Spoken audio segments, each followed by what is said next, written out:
DJ and PK, it's 97.5 The Zone. We're now joined by Kurt Schmid from Real Salt Lake, the chief soccer officer. Kurt, good morning. Morning. How are you? Good. Kurt, can you make sense of all of this for us?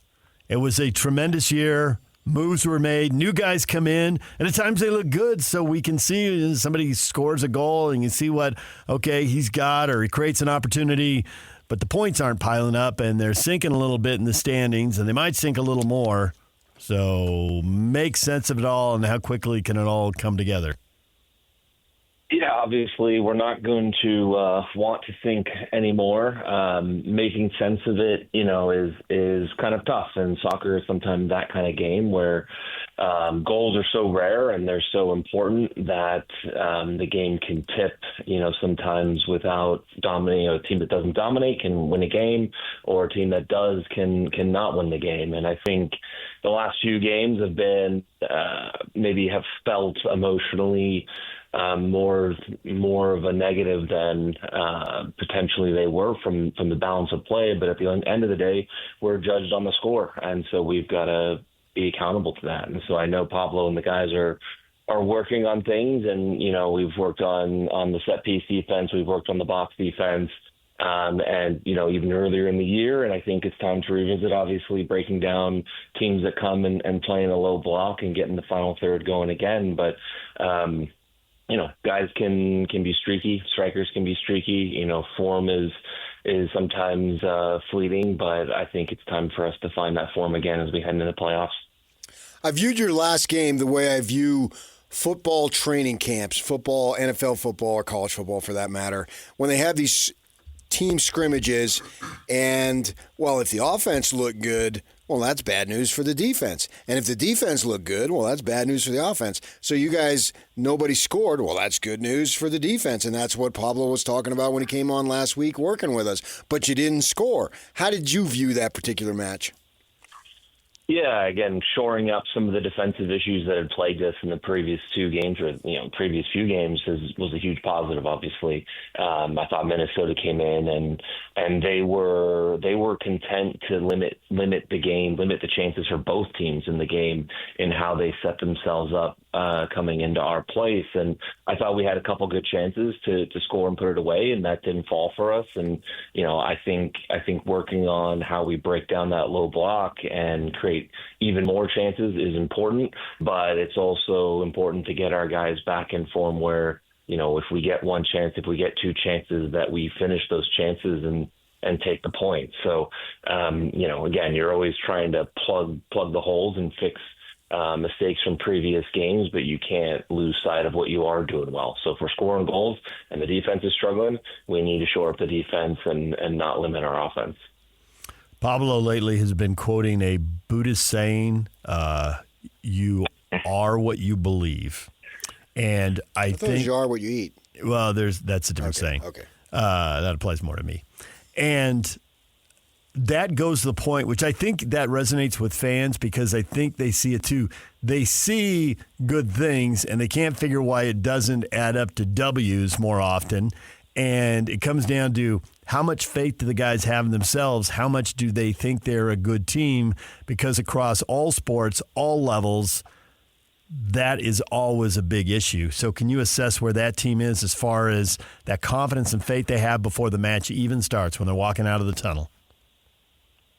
It's a good question, right? And confidence is very idiosyncratic. And, I think the group's confidence is just a collection of everyone's individual confidence in themselves and in their teammates. So I think that was, at a high, obviously, earlier in the season, probably at its peak. And, it's come off of that a little bit with some of the results. But the guys, need to believe in what they've achieved earlier in the year. And, if they can have confidence and if the defense can have confidence in the attack finishing their chances, if the attack can have confidence in the defense keeping a shutout, then we'll get back to where we need to be. But it comes down to everything. It's it's not a defense and an attack. It's so much as it's everyone defending, everyone attacking. When the back line's playing out, they have the confidence to play those balls into tight spaces and to build out like we were earlier in the year. When we're out of possession, having the confidence in the front line to start the press and to set our defense. So everyone's got to have the confidence that everyone else is going to do their jobs, and I think we're getting closer to that. Last week, Pablo was talking about getting Chicho going again. You know, he'd been in and out and all that type of stuff. What's your confidence level of that being able to happen? Because if he can get going, obviously, earlier in the season when you were winning games at a very good rate and he was playing well, he's a difference maker. Yeah, I think we're getting there. I mean, you know, people tend to be what they are, and you can't perform above or below your level for too long before you revert to what you really are. So, you know, I think the last few games is probably Chicho being, and from a production standpoint, a little below what his expectations are and what our expectations are and what he actually is. So, you know, that's not something that is sustainable long term, and it's just getting him back. And I think him focusing on, it's almost like, you know, when you're trying to score a goal, you need to not focus on scoring goals. You know, you need to focus on other things that can be positives for yourself and for the group, and then the goals will come. And so I think for the last few games, he's done a great job of that for us, and he's helped us in his defending, in his work rate, in his availability, in his movement. And if he continues to focus on those things, the chances, you know, more and better chances will come, and he'll get his goal. You never know how stuff is going to play out. You know how it looks on paper, but there's so many weird things that happen in sports, and especially in a sport like soccer where a ball moves 2 inches to the left or right, it goes off the post and in, it goes off the post and out, and everything changes. But for people who thought RSL might have a pretty straightforward path through the first round and then it would get really competitive, the way Seattle and Houston have come on in the last month, it doesn't look like there'll be anything easy from the second the whistle blows in the playoffs. Yeah, Agreed? this is MLS. I mean, I would just say, you know, there's not a ton of distance between a lot of teams in MLS, given the structure of the league and the rules and how parity driven it is. You know, last year we finished 1 point difference from our first round playoff opponent in Houston, right? And it wasn't, you know, that was the difference between home field and not home field advantage. And so everything's really tight, and on any given day, you know, each team can sort of be victorious. So from that standpoint, I think that there's never a clear cut, I guess, straightforward anything in this league, in my experience, and I've been around here for a while. So that's kind of how I'd respond to that.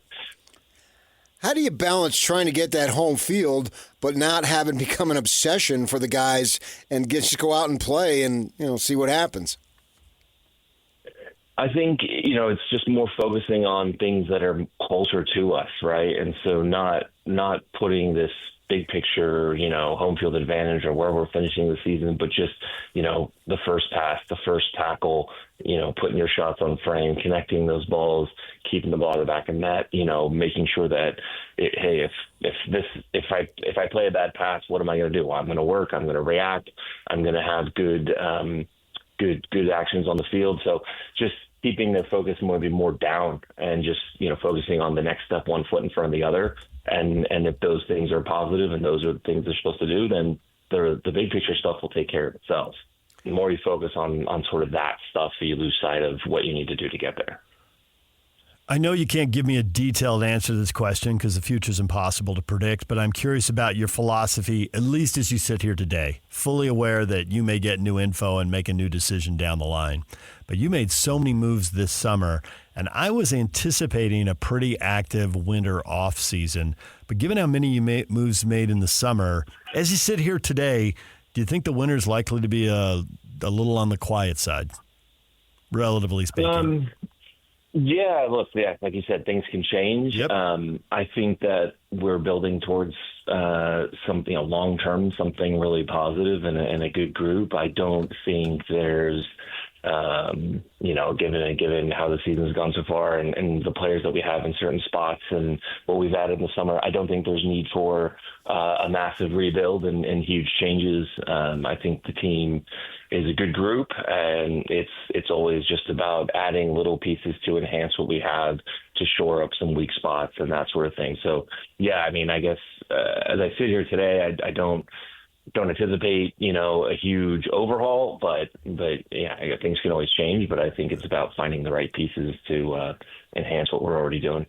I guess an example of you never know what's going to happen is before you move Fidel Barajas for a lucrative offer that came from Mexico, how much heads up did you have in front of that? I mean, from the moment you became aware, oh, this might happen, to it actually happening, didn't that all break pretty quickly? That one we kind of knew was coming along. I mean, we knew that they were interested in him before we even signed him, and there was some interest there, and their interest never really went away. It was never, well, for a long time, it wasn't anywhere close to the level where it made any sense for us or for him, honestly. So when that, I think from the standpoint of, when that rose from we don't need to worry about this to this is something worth considering, that happened, I think, pretty quickly.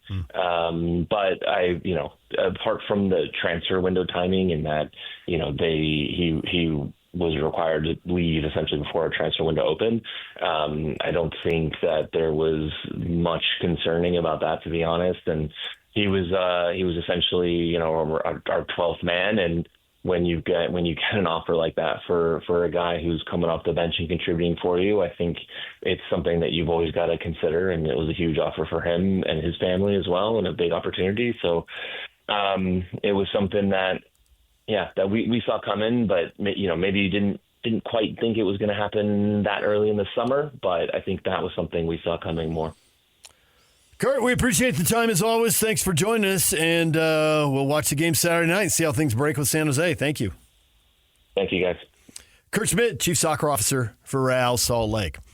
DJ and PK, it's 97.5 The Zone. Yuck, let's break a little early. I've thought about this, PK, and if I were in charge, I would... You are? No. If I were in charge of this team... You are in charge. What are you talking about? Yeah.